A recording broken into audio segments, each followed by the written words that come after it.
মধ্যে পৃথিবীর মধ্যে সব থেকে বড় সমুদ্রের নাম হলো প্রশান্ত মহাসাগর। ইংরেজি ভাইয়ের শিক্ষিত ভাইয়েরা যারা আছেন আমার কথাগুলো ঠান্ডা মাথায় দিন দিয়ে বুঝেন আপনার জ্ঞানের সাথে মিলে কিনা। বিজ্ঞানীরা বলেন পৃথিবীর মধ্যে সব থেকে বড় সমুদ্র যেটা প্রশান্ত মহাসাগর, এই প্রশান্ত মহাসাগরের সব থেকে গভীরতম যে জায়গাটা তার নাম হলো পয়তরিকো। এই পয়তরিকো প্রশান্ত মহাসাগরের সব থেকে নিম্ন আর গভীরতম জায়গা। বিজ্ঞানীরা গবেষণা করে দেখেছেন পয়তরিকো নামক সেই জায়গাটা, এটার গভীরতা ৩৬,০০০ ফিট। কত হাজার ফিট? ৩৬,০০০ ফিট। এই প্রশান্ত মহাসাগরের পয়তরিকো নামক জায়গার গভীরতা। আটলান্টিক মহাসাগরের যেই গভীরতম যে জায়গাটা তার নাম হলো মারিয়া ট্রেঞ্চ। মারিয়া ট্রেঞ্চ নামক জায়গার গভীরতা হলো ৩৩,০৩৫ ফিট। কত ফিট? ৩৩,০৩৫ ফিট। মারিয়া ট্রেঞ্চ নামক জায়গার গভীরতা। পৃথিবীর সব থেকে উঁচু পাহাড় মাউন্ট এভারেস্ট। এই মাউন্ট এভারেস্টের উচ্চতা হলো ৩৯,০০০ ফিট। কত হাজার ফিট? কথার কথা নেপাল থেকে, নেপাল কথা চীনের মাঝখান থেকে কথার কথা যদি মাউন্ট এভারেস্টকে কেউ ধরে প্রশান্ত মহাসাগরের পয়তরিকো নামক জায়গাতে ফেলে দেয়, হুট করে ডুবে যাবে তো যাবেই। তার উপরে এখনো পর্যন্ত ওয়াটার লেভেল থাকবে ৭,০০০ ফিট। আল্লাহ বলেন শুধুমাত্র প্রশান্ত মহাসাগর আর আটলান্টিক মহাসাগর পৃথিবীতে নাই, এর মতো আরো অনেক মহাসাগর, সাগর মহাসাগর আছে না নাই? কথা বলেন। এর থেকে আরো অনেক সাগর আর মহাসাগরের মধ্যে খাল বিল রয়ে গেছে। আল্লাহ বলেন ও দুনিয়ার মানুষ, আমি আল্লাহ যে সমুদ্র আর মহাসমুদ্র করে দিয়েছি, এই মহাসমুদ্রের পানিগুলো যদি তোমরা কালিতে পরিণত করো আর পৃথিবীর সমস্ত গাছপালা যদি কালো কলমে পরিণত করো, গাছপালার যত পাতা আছে পাতাগুলো যদি খাতায় রূপান্তরিত করে আমি আল্লাহ পাকের নিয়ামতগুলো লিখতে শুরু করো, শুকরিয়া আদায় করতে শুরু করো, এগুলোকে শেষ হয়ে যাবে দুনিয়াতেই। এর মতো আরো অনুরোধ যদি তোমরা একত্রিত করো, এরপরেও শেষ হয়ে যাবে, আমি আল্লাহর নিয়ামতের শুকরিয়া আদায় করে শেষ করতে পারবো না।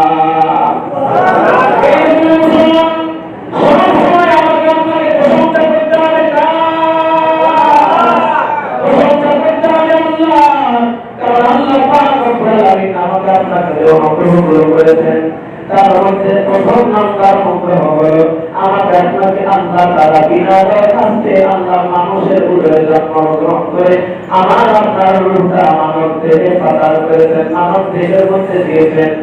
শুধুমাত্র মানব দেহের মধ্যে এটা নাই, আল্লাহ পাকের কোটি কোটি কোটি কোটি সৃষ্টি হয়েছে। সমস্ত সৃষ্টিগুলোর মধ্যে আল্লাহ তাআলা আমাকে আশরাফুল মাখলুকাত হিসেবে দুনিয়াতে পাঠিয়েছেন। বলেন তো দেখি আশরাফুল মাখলুকাত হওয়ার জন্য আল্লাহর কাছে কি কোনোদিন দরখাস্ত করেছিলাম? না, আল্লাহর কাছে কোনোদিন দরখাস্ত করি নাই। বিনা দরখাস্তে রব্বুল আলামিন আমাকে আপনাকে আশরাফুল মাখলুকাত পাঠাইলে, বলেন তো দেখি এমন মাহবুবের অনুগ্রহ করা, এমন মাহবুবের প্রশংসা আর নিয়ামতের শুকরিয়া আদায় করা আমার আপনার জন্য দরকার আছে নাই? শুধুমাত্র তাই না, মানব দেহের মধ্যে আমার রূহ দিয়ে যন্ত্রণা আল্লাহ তাআলা মানব দেহের মধ্যে রূহ দেওয়ার পরে আমাকে আপনাকে ইচ্ছা করলে কিন্তু কোনো বিধর্মীর ঘরে পাঠাইতে পারতেন। যে আল্লাহ মুসলমানের ঘরে পাঠাইছেন, ওই আল্লাহ ইচ্ছা করলে কি আমাকে হিন্দুর ঘরে পাঠাইতে পারতেন না? কথা বলেন, পাঠাইতে পারতেন কি পারতেন না? আল্লাহ তাআলা নিঃসন্দেহে হিন্দু ঘরে, মুসলমানের ঘরে, খ্রিস্টানের ঘরে পাঠাইতে পারতেন, ভিন্ন কোনো কারণে আমাকে আপনাকে পাঠাইতে পারতেন। কিন্তু আল্লাহ তাআলা কি এমন অনুগ্রহ করার আমাকে আপনাকে মুসলমানের ঘরে জন্ম দিয়েছে, এটার জন্য শুকরিয়া আদায় করা দরকার আছে না নাই? আল্লাহ পাক মুসলমানের ঘরে জন্ম দিয়ে আমাকে আপনাকে মুসলমানের ঘরে জন্ম দেওয়ার পরে আল্লাহ অন্য কোনো নবীর উম্মত আমাকে আপনাকে বানাইতে পারতেন না? পারতেন না। এই সন্দেহে অন্য কোনো কওমে আমাকে আপনাকে পাঠাইতে পারতেন, কোনোদিন দরখাস্ত করলাম না, কোনদিন আমি আর আল্লাহর কাছে কইলাম বললাম না আল্লাহ মুসলমানের ঘরে পাঠাইলা তো ঠিক আছে, আখির জামানায় নবী মুহাম্মদুর রাসূলুল্লাহ দরবারে তার কাছে তার উম্মত হিসেবে আমাদের দুনিয়াতে পাঠাও, এটার জন্য কোনো অ্যাপ্লিকেশন করি নাই। আল্লাহ পাক রব্বুল আলামিন এমন একটা নবীর উম্মত আমাদেরকে বানাইলেন, যেই নবীর মর্যাদা আল্লাহ পাক বলেন, ও নবী আপনার মর্যাদা বড়, আমি আল্লাহ পাকের মর্যাদার বলে পৃথিবীর মধ্যে আপনার মর্যাদার উপরে আর কারো মর্যাদা হতে পারে না। এর ফলে শুধু তাই না, পয়গম্বরের মর্যাদা বাড়াই থাকতো না। আল্লাহ পাক রব্বুল আলামিন আমাকে আপনাকে এমন একজন পয়গম্বর উম্মত বানাইছে গো, এই উম্মাই পয়গম্বর উম্মতের দরজা এত বড় দিক। এই তো গত মাসে আপনারা জুমার খুতবায় আলোচনা শুনে থাকবেন, রজব মাসের প্রসিদ্ধ মতে 27 তারিখে আল্লাহ পাক পয়গম্বরকে মেরাজ রজনী থেকে স্পেশাল ভাবে দাওয়াত করে নিজের বাড়িতে নিয়ে গেছিলেন। আল্লাহর সঙ্গে কথা বলে না যখন আল্লাহ এবং পয়গম্বরের মধ্যে কথা হয়, আমার আপনার চরিত্র হলো একান্ত আপনজনকে যদি কাছে পাই, বন্ধুর কথা মনে থাকে না, বান্ধবীর কথা মনে থাকে না, এমনকি মা বাবার কথা পর্যন্ত মনে থাকে না, ঠিক না ঠিক? একান্ত প্রিয়তম যদি কাছে পাই, মা বাবার কাছ থেকে দুই ভাড়া দিতে আমাদের এক বিন্দু চিন্তা করার সুযোগ নাই। কিন্তু আল্লাহ পয়গম্বর মুহাম্মদ রাসূলুল্লাহ সাল্লাল্লাহু আলাইহি ওয়াসাল্লাম আল্লাহর বাড়িতে যখন বেড়াইতে গেছেন, সংক্ষেপে আপনাদের মধ্যে বলতে চাই, আল্লাহর পয়গম্বরকে সামনে রেখে কাবা পৌঁছাইলেন। পয়গম্বর এবং আল্লাহর মাঝে মাত্র 2 হাতের ব্যবধান। সুবহানাল্লাহ। পয়গম্বর এবং আল্লাহর মাঝে মাত্র 2 হাতের ব্যবধান। আল্লাহর সামনে পয়গম্বর কথা বলতেছিলেন, কথা বলার কথায় আল্লাহর নবী আল্লাহকে প্রশ্ন করলেন, রব্বুল আলামিন তোমার কাছে আমার বিনয়ের কিছু প্রশ্ন আর জিজ্ঞাসা আছে, করতে চাই।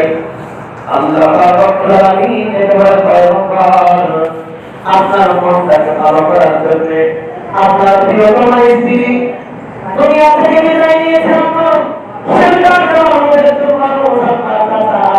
দুনিয়া থেকে ইন্তেকাল করেছে। আপনার দিলটা ব্যতীত, এই দিলটা ব্যতীত ভাঙ্গা মনকে চাঙ্গা করার জন্য আমার বাড়িতে আপনার স্পেশাল ইনভাইট করে নিয়ে আসছি রসুল। আপনার বিনয়ের প্রশ্ন যদি কিছু থাকে অবশ্যই আমি শুনবো, আপনার প্রশ্ন বলেন।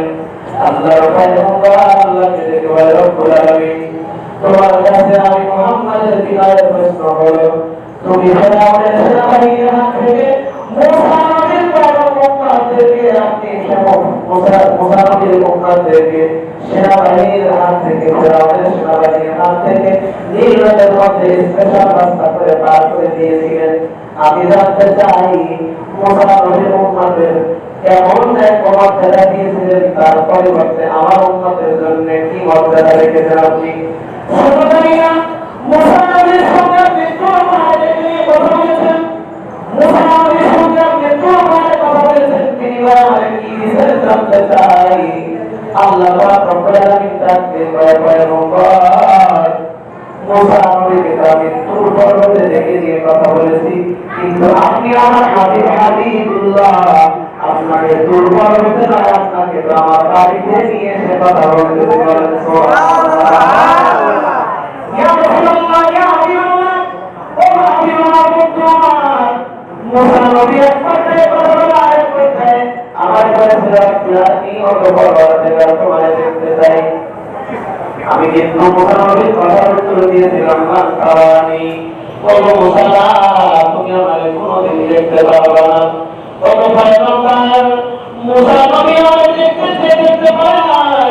কিন্তু আপনাকে আমার সামনে বসায়া নূরের তাজাল্লি দেখা দেখা কথা বলতে দিয়ে বলে, আপনি কি শুধু তাই না, আপনাকে মুসা নবীর তুলনায় বড় কাছে নিয়ে এসেছে, আমি মনোরপাতি দিয়েছি, আমার নূরের তাজাল্লি আপনাকে দেখা দিয়েছিল পয়গম্বর। আমি আমার অনুগ্রহ দ্বারা মুসা নবীর উম্মতদেরকে ফেরাউনের সেনাবাহিনীর হাত থেকে বাঁচাইছিলাম।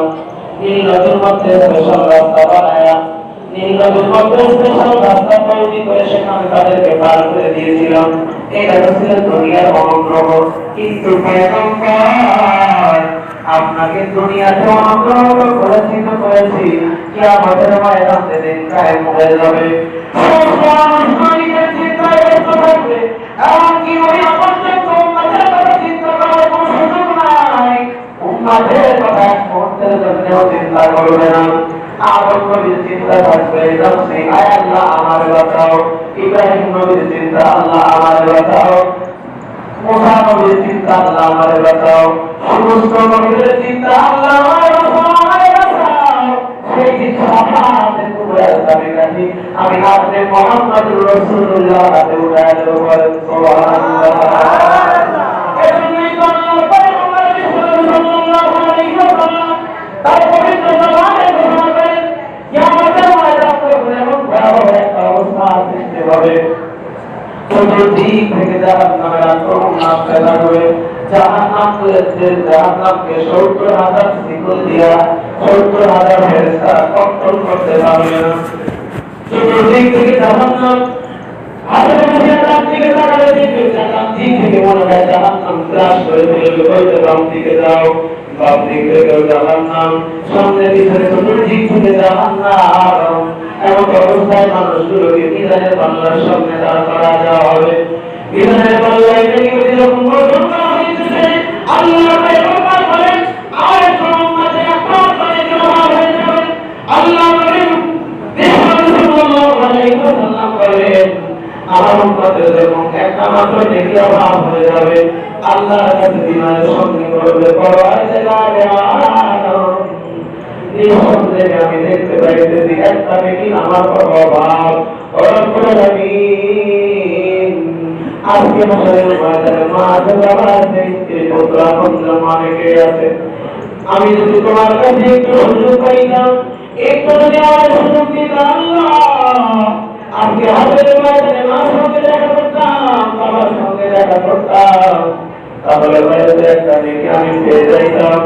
আল্লাহ পাক রব্বুল আলামিন কিয়ামতের ভয়াবহতা সম্পর্কে বর্ণনা করতে গিয়ে বলেন, ইয়াউমা ইয়াফিরুল মারউ মিন আখিহি ওয়া উম্মিহি ওয়া আবিহি ওয়া সাহিবাতিহি ওয়া বানিহি লিকুল্লি ইমরিইন মিনহুম ইয়াউমাইযিন শানুন ইউগনি।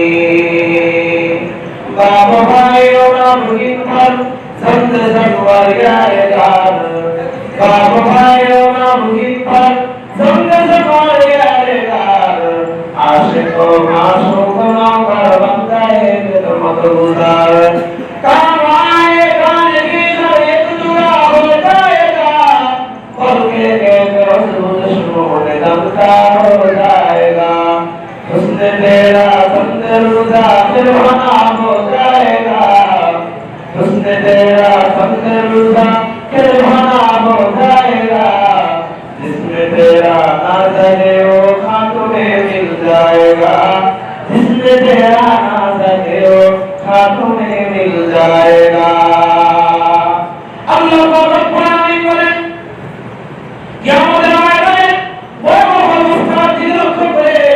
আপন যখন ভাই ভাইকে দেখবে, স্ত্রী স্বামীকে দেখবে, মা সন্তানকে, বাবা যখন সন্তানকে দেখবে, একজন আরেকজন থেকে এমন ভাবে পালায়ন করবে। মানুষ দুনিয়াতে যেমন হিংস্র প্রাণী দেখলে যেমন পালায়ন করে, বাঘ দেখলে যেমন মানুষ পালায়ন করে আত্মহত্যা করার জন্য, সিংহ দেখলে যেমন মানুষ দূরে চলে যাইতে চেষ্টা করে, বিষাক্ত কোনো সাপ দেখলে মানুষ যেমন ভয়ে আতঙ্ক করে থেকে সন্তুষ্ট হয়ে ওদের দিকে পিছনের দিকে পালাইতে থাকে, কিয়ামতের ময়দানে আপনজনদেরকে দেখে সেই রকম পালায়ন করতে থাকবে। এমন অবস্থায় আল্লাহর নবী বলেন, লোকটা যখন আল্লাহর কাছ থেকে অনুমতি পাওয়ার পর লোকটা হাসরের ময়দানে ঘুরতে থাকবে। হাসরের ময়দানে লোকটা ঘুরতেছে, ঘুরতে ঘুরতে মার সঙ্গে দেখা হয়ে যাবে। মাকে ডেকে বলবে, ও মা, দুনিয়াতে না তুমি আমাদের বড় মহব্বত করছিলা, দুনিয়াতে তুমি যখন আমাদের গর্ভে ধারণ করেছিলে মা, গর্ভের বয়স যখন 7 মাস, তোমার পেটের মধ্যে রাখি মাসে তুমি জিহ্বা কামড়াইয়া কিন্তু যন্ত্রণা সহ্য করেছো। রাতের বেলায় আমাদের বিছানায় তোমার চোখের মধ্যে একটু কমতার ভাব আছে, এটার মধ্যে লাঠি মারছি ফুটা মারছি, তুমি চোখের পানি ফেলছো, কাউকে বলতে পারো নাই, চোখের পানি ফেলে ফেলে না যন্ত্রণা সহ্য করে ফেলো মা। যেদিন দুনিয়াতে এসেছিলাম তোমার দেহ থেকে বাচ্চা বাচ্চা রক্ত বের হয়েছিল, চিকিৎসা বিজ্ঞান বলেন একজন মা যখন কোন একটা সন্তানকে সন্তান প্রসব করে, এক মানুষ কোন একটা রোগ অ্যাক্সিডেন্ট করলে বিষটা হাতিয়ার সঙ্গে ভেঙে গেলে যে রকমের যন্ত্রণা হয়, একজন মা সন্তান জন্ম দিতে গিয়ে তার থেকেও বেশি কষ্ট সহ্য করতে হয়। লোকেরা আমাকে দেখে বলেন না দুনিয়াতে সবার মাইও একটা সহ্য করে দুনিয়ার মধ্যে এসেছিলাম না, শুধুমাত্র দুনিয়াতে বসত যন্ত্রণায় সহ্য করো নাই।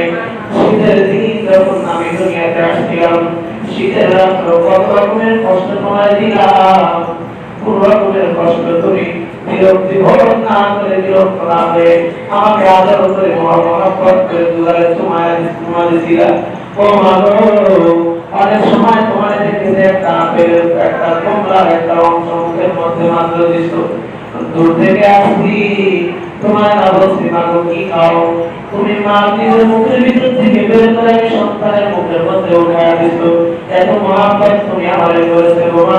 আজকে আসলে ময়দানে একটা নেকির জন্য আমাকে জাহান্নামে যাইতে হয়, একটা নেকি যদি তুমি আমারে দাও তাহলে আমি জান্নাতে যাইতে পারি। সন্তান যখন নিজের প্রয়োজনটা মানুষের কাছে ব্যক্ত করবে, মা অবাক হয়ে চেহারার দিকে তাকায় বলবে কে আমার সন্তানের পরিচয় দাও। আজকে হাসরের ময়দানের অবস্থা দেখে দুনিয়ায় সন্তান ছিল কিনা এটা তো আমার মনে নাই, দুনিয়াতে বিয়ে হয়েছিল কিনা জানি না, সন্তান আসবে কোত্থেকে আমার কাছে আজকে আল্লাহ আমার ব্যাপারে কি করে জানি না, আমি তোমার কোনো সাহায্য সহযোগিতা করতে পারবো না। দূর হয়ে যাও আমার সামনে থেকে, এমন অবস্থায় লোকটা বাবার সঙ্গে ঘুরতে ঘুরতে দেখা হয়ে যাবে, বাবা এদিকে বলবে বাবা তুমি তো দুনিয়াতে বড় মহব্বত করেছো আমারে, সারাদিন মানে কাছে কাছে মাথায় কাম পাইছে, সন্তানরা তখন সারাদিনে পারিশ্রমিক পাইছো, পেটের মধ্যে ক্ষুধা অবস্থায় দোকানের সামনে গিয়ে দাঁড়াইছো, একটা রুটি যদি কিনছো কেবলমাত্র মুখের মধ্যে দিবা, বাবা যারা আছেন তাদের বিষয়টা ভালো বুঝে আসবে। বাবা একজন বাবা যখন সারাদিনের ক্ষুধা পেটের মধ্যে নিয়ে দোকানের সামনে দাঁড়ায়, দোকানের সামনে দাঁড়ায় একটা 5 টাকা বা 10 টাকা দিয়ে একটা রুটি কিনছে, বাবা কেবলমাত্র মুখের মধ্যে দেবে এই অবস্থায় বাবা মেধা মস্তিষ্কের মধ্যে পানি লাগে, বাড়িতে আর একটা সন্তান আছে, সন্তানটা বাড়ি থেকে চলে আসবে, সন্তানের হাতে কিছু দেওয়া লাগবে। একজন বাবার চরিত্র দোকানে গেলে বলে দোকানি ভাই একটা প্যাকেট দাও, একটা প্যাকেট যত্ন করে প্যাকেট করে দাও, দোকানি ডেকে বলে ভাই আপনি পরিশ্রম করে আসছেন খাওয়ার জন্য, দোকানের সামনে দাঁড়িয়ে কি এমন মনে হয়ে গেল আপনি প্যাকেট করে নিয়ে বাসায় যাইতে চান, বাবা চোখের পানি ফেলে কাঁদছে আর দোকানিকে ডাকে ডেকে বলে দোকানি ভাই আমি এমনিতেই বাড়িতে নেওয়ার জন্য চাইতেছি না, বাড়িতে একটা সন্তান আছে গো, এই সন্তানকে মুখের মধ্যে যদি উঠায় দিতে পারি আমি বাবার পরিবার মধ্যে ভালো লাগবে, ঠিক না ঠিক?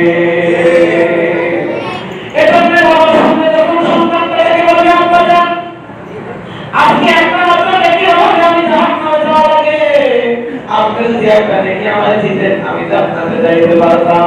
কি আমাদের বাবা এমন বাবা বাবা টাকা বলে কে আজকে আল্লাহ আমার কি অবস্থা কি হিসাব করে আমি জানি না, তুমি নেকির জন্য আমার সামনে সন্তানের পরিচয় দাও, তোমার বলে গেলাম তোমার বলে যে আমার দুনিয়াতে বিয়ে করে দিলাম কিনা এটাই তো আজকে মনে করতে পারতেছি না, আমার সামনে থেকে দূরে যাও দেখে দিতে পারবো না। এমন করে করে সমস্ত আমন্ত্রণরা যখন বিদায় হয়ে যাবে, লোকটাকে ধরে যখন জাহান্নামের দিকে নেওয়া হবে, একজন ফেরেশতা আল্লাহর পয়গম্বরকে বলে পয়গম্বর আমরা একজন উম্মতের তাড়াতাড়ি যাওয়ার জাহান্নামে নিয়ে যাওয়া হয়, আল্লাহর পয়গম্বর উম্মতের কাছে এসে বলবে ও উম্মত আজকে আমি দেখি তোর জন্য কোনো উপকার করতে পারি কিনা। লোকটাকে যখন মিজানের পাল্লার সামনে না হবে, আল্লাহ নবী বলবে আমার চোখের সামনে মিজানের পাল্লায় নেকি ওজন করো, নেকি ওজন করা হবে, সত্যি আল্লাহ বান্দা নেকির পাল্লা হালকা, নদীর পাল্লা ভারী হয়ে গেছে। আল্লাহর পয়গম্বর তার পবিত্র হাতটা মিজানের পাল্লায় রেখে পাল্লায় উঠা দিয়ে বলবে ওজন করো। আল্লাহর পয়গম্বরের হাতের বরকতে দ্বিতীয়বার যখন ওজন করা হবে আল্লাহর নবীর হাতের বরকতে আল্লাহর বান্দা জান্নাতি হয়ে যাবে। এখন আল্লাহ পাক রব্বুল আলামিন মেরাজে পয়গম্বরকে রেখে পয়গম্বর আপনাকে তো আমি শাফাআতের কুবরা কিয়ামতের ময়দানে শাফাআতের তালিকাকে আপনার হাতে দেব। হযরত মুসা আলাইহিস সালামকে আমি তুরফার মধ্যে থেকে কথা বলেছি, আপনাকে কথা বলতে জানা আছে। আমি মুসা উম্মতদেরকে পার করে দিয়েছি জিল্লাতের দুনিয়ায়, আপনার উম্মতদেরকে আমি হাসরের ময়দান থেকে বেছে বেছে বেছে বেছে ফুলসিরাত পার করে জান্নাতে পৌঁছা দেব। শুনুন ভাইয়া, আল্লাহ পয়গম্বর বলেন রব্বুল আলামিন ও আমার রহমান, তোমার কাছে বিনয়ের প্রশ্ন আমার শেষ হয় নাই, আমার প্রশ্ন আছে বলে কি? আল্লাহ নবী দেখে বলে রব্বুল আলামিন তোমার খলিল হযরত ইব্রাহিম আলাইহিস সালাতু ওয়াস সালামকে নমরুদের নিকুঞ্জতার জন্য তুমি বাগানে ফুলের বাগানে পরিণত করে দিয়েছো। কোরআনে আল্লাহ পাক রব্বুল আলামিন বলেন কুলনা ইয়া নারু কুনি বারদাও ওয়া সালামান আলা ইব্রাহিম। আল্লাহ পাক রব্বুল আলামিন বলেন ইব্রাহিম আলাইহিস সালামের জন্য আমার গায়ে ঠান্ডা হয়ে যাও। আল্লাহর পয়গম্বর আল্লাহকে ডেকে বলেন রব্বুল আলামিন তুমি তো তোমার খলিল ইব্রাহিমের জন্য নমরুদের নিকুঞ্জকে ফুলের বাগানে পরিণত করেছো, তার বিনিময়ে আমার উম্মতদেরকে কি দিয়েছো? লম্বা কথা সংক্ষেপ করে বলতেছি মুসলমান বোঝার জন্য চেষ্টা করেন। আল্লাহর পয়গম্বর যখন এমন প্রশ্ন করলেন আল্লাহ রব্বুল আলামিন থেকে বলেন পয়গম্বর আমার কাছে জানতে চান ইব্রাহিম নবীর পরিবর্তে আপনাকে আমি কি দিয়েছি, আপনার উম্মতদেরকে কি দিয়েছি? ও পয়গম্বর ইব্রাহিমের জন্য তো দুনিয়ার আগুনকে আমি ঠান্ডা করে দিয়েছি, আপনার উম্মতের জন্য আমি জাহান্নামের আগুনকে শীতল করে দিলাম। এজন্য আদম আলাইহিস সালামের মুক্তি তবে মুলমান হলেন কিতাবের মধ্যে আল্লাহ আফায়ুদ্দিন আফসার রাহমাতুল্লাহ আলাইহি লেখেন হযরত আদম আলাইহিস সালাম বলেন আমি আদমের থেকে আল্লাহ পাক রব্বুল আলামিন আমি নবীর উম্মতদেরকে চারটি বিষয়ে শ্রেষ্ঠত্ব প্রদান করেছেন। সুবহানাল্লাহ করে বলেন। আল্লাহর পয়গম্বর হযরত আদম আলাইহিস সালাম বলেন আমি যখন জান্নাতের মধ্যে আল্লাহ পাক রব্বুল আলামিনের একটা হুকুম লঙ্ঘন করেছিলাম, আল্লাহ তাআলা আমাকে জান্নাত থেকে বের করে দিয়েছিলেন, কিন্তু আমি আমার উম্মতরা এমন করে আল্লাহ পাকের হাজার হাজার লক্ষ লক্ষ নিয়ামতের শুকরিয়া আদায় করবে, আল্লাহ পাকের নাফরমানি করবে, আল্লাহ তাআলা তাদের জিন্দেগির গুনাহ মাফ করে জান্নাতের বাইরে থেকে তাদেরকে জান্নাতে ঢুকায় দেবে। আমি আদমকে জান্নাতের মধ্যে আল্লাহ পাকের হুকুম লঙ্ঘন করেছিলাম, জান্নাতের প্রধান যেটা আমার শরীরের মধ্যে ছিল এটা আল্লাহ পাক সঙ্গে সঙ্গে খুলে দিয়েছিলেন, কিন্তু আখেরি জামানার উম্মতের অবস্থা হবে এমন, আখেরি জামানার উম্মতরা কোন অবস্থায় তারা আল্লাহ পাকের নাফরমানি শুরু করবে, আল্লাহ তাআলা জিন্দেগিতে গুনাহের কারণে তাদেরকে জেলের থেকে বসা কেন বিন্দুমাত্র অপমান অপদস্থ দুনিয়াতে করবেন না। শুধু তাই না, হযরত আদম আলাইহিস সালাম বলেন আল্লাহ পাকের একটা হুকুম লঙ্ঘন করার কারণে আল্লাহ পাক আমাদের আমার স্ত্রীর মাঝে লম্বা টাইম পর্যন্ত বিচ্ছেদ করে রেখেছিলেন, কিন্তু আজকে জামানার উম্মতের অবস্থা হলো আল্লাহ পাকের কাছে তাদের মর্যাদা হলো স্বামী স্ত্রী একসঙ্গে থেকে আল্লাহ পাকের শত সহস্রতা পালন করবে, আল্লাহ পাক গুনাহের কারণে কোনদিন স্বামী স্ত্রীর মধ্যে বিচ্ছেদ ঘটাবেন না। আপনারা বলেন তো দেখি আজ পর্যন্ত আপনি নামাজ না পড়ার কারণে আপনার বিবি আপনাকে পর্দা ছেড়ে দিয়ে বাড়ি হয়ে গেছে, বরং গেছে তো গেছে, ঈদের মাসে ঈদের সামনে মাকে কম করে দিয়ে বাড়িতে চলে গেছে, রাত করে বিছানা আলাদা, রাত করে কথাবার্তা বলা বন্ধ, মাকে কম হয়েছে কিভাবে ঠিকভাবে কথা। তবে এমন আমরা নাফরমানি করেছি, এর কারণে কি স্বামী স্ত্রীর মধ্যে আরো পর্যন্ত বিচ্ছেদ হয়েছে বলে এমন প্রমাণ আছে। আল্লাহ রব্বুল আলামিনের পয়গম্বর হযরত আদম আলাইহিস সালাম বলেন আখির জামানার উম্মতের স্বামী স্ত্রী একসঙ্গে থেকে আল্লাহ শত সহস্র আমার মানি করতে থাকবে, আল্লাহ পাক জিন্দেগিতে এই গুনাহের মধ্যে স্বামী স্ত্রীর মাঝে বিচ্ছেদ করাবেন না। সুবহানাল্লাহ, বলেন। তাহলে এই নদীর মাধ্যমে আমি আপনার উম্মতের ক্ষেত্রে শ্রেষ্ঠত্ব পেয়েছি, মর্যাদা পেয়েছি। দরুদ পড়ি সেই নবী পাকের উপরে, সকলে বলি সাল্লাল্লাহু আলাইহি ওয়াসাল্লাম। সম্মানিত হাজিরিন, আপনাদেরকে বলতে আমি যে আয়াতে কারিমা তেলাওয়াত করেছি সে বিষয়ে কিছু কথা বলি। আল্লাহ রব্বুল আলামিন বলেন, দুনিয়াতে কত মানুষ আমরা সফলতা খুঁজি, সফলতা কেউ বা 5 তলায়, কেউ বা 20 তলায়, কেউ বা সুইস ব্যাংক অ্যাকাউন্টের মাধ্যমে। যদি আমার ব্যাংকে 1 কোটি টাকা কোথায় দিতে পারি তাহলে আমি সফল ম্যান। এটা মানুষের সাথে আমার চাহিদা। আমি যদি বাড়িতে মোটামুটি কম করে হলেও 5 থেকে 10 তলা বিল্ডিং তুলতে পারি লাইফে, তাহলে আমি সফল ম্যান। কি বলেন, ঠিক না ঠিক? আমাদের সফলতা আজকে টাকায় চলে আসছে, আমাদের সফলতা চলে আসছে বাড়িতে আর গাড়িতে। কিন্তু আল্লাহ রব্বুল আলামিন বলেন, সফলতার প্রকৃতপক্ষে ওই ব্যক্তি, দুনিয়াতে সফলতা ওই ব্যক্তি যে জাহান্নাম থেকে বাঁচতে পারলো, জান্নাতে ঢুকতে পারলো। যে জান্নাতে ঢুকলো, জাহান্নাম থেকে বাঁচলো, সেই প্রকৃত সফলতা।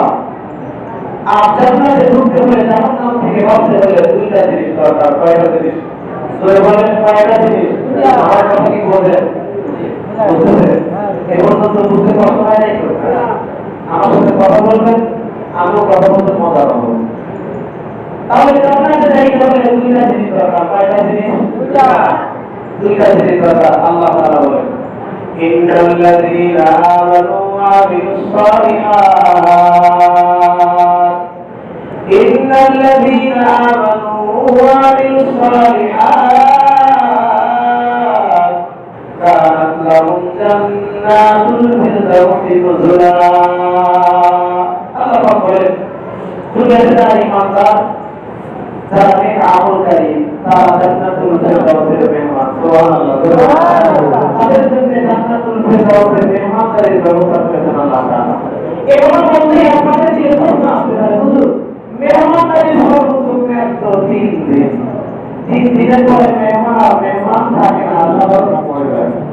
তাহলে কি এই কথাটা বোঝা যায় আল্লাহ মেহমানদারি করবেন অল্প টাইমের জন্য, কিছু করা না থেকে বের করে?